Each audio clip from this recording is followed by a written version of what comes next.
Hey folks, Professor K here, and today we're going to learn about how to set up and use Slack in a way that will really help you out if you're managing multiple classes or multiple workspaces. Let's get started. All right, so what I'm going to show you today are a few really great Slack tips to just kind of help you keep track of things and stay on top of things if you're using Slack for either class or for work. I use it for both.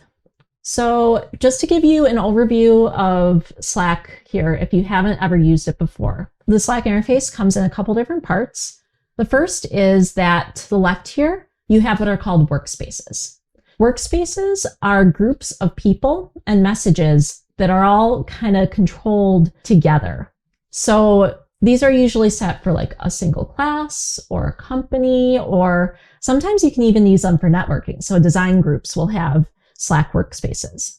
For example, I'm part of the BU Web Team workspace for my day job, the WP Campus workspace because I participate in WP Campus, and then this is my class workspace. I'm going to show you one from my prior class, but this will update to reflect my current class, and you'll be able to see it for my current class as well. The structure is really similar. The next panel to the left is all of your channels and the people you can talk to. Think about it as like your who do I talk to kind of space. So up here, we have what are called threads. Threads are individual responses to a certain post. So here in Chatter, I have this Blobra, which is a really fun little experiment by Google Arts and Culture, these blobs singing opera stuff. And here you can see this little one reply down here.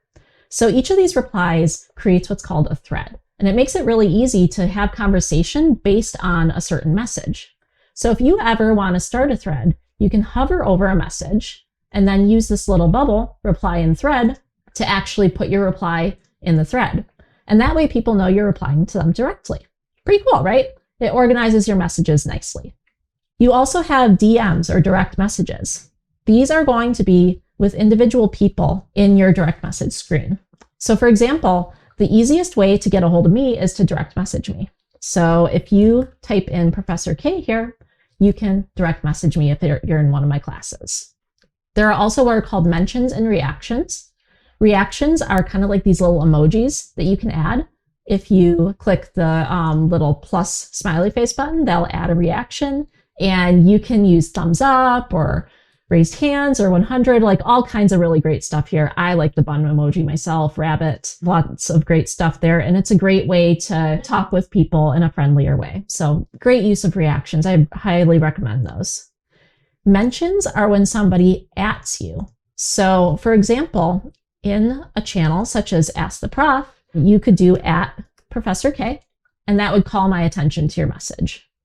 So ats are really, really helpful too. A couple of pro tips that I've found for configuring Slack.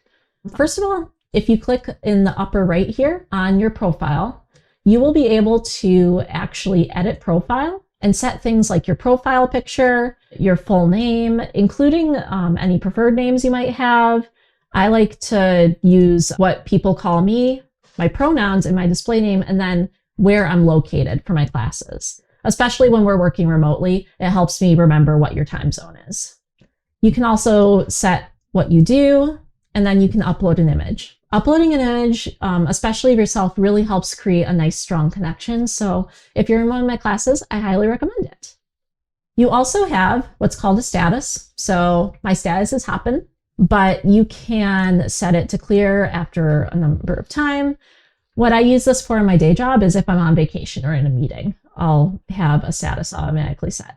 For class, I don't use it as much, but it can be fun. So let's talk about how to remind yourself of things in Slack so that you don't forget them. This is my favorite Slack tip of all time. Let's say that in announcements, you want to remember that you have an upcoming due date. In any message you want to remind yourself about in class, you can hover over it, and to the right, you can go to more actions right here. Just click once and then do remind me about this.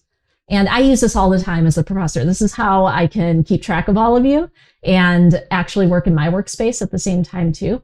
You can do this, like remind me in 20 minutes, an hour, next week, or even you can do a custom reminder. So let's say you want to remind yourself in a couple of weeks. You can choose on this calendar. And what will happen is that Slackbot here, who is your new best friend, will actually remind you about a certain message at a certain time. So it's really, really handy. That's all I've got for Slack tips today. Those are my main tips, the main things I use.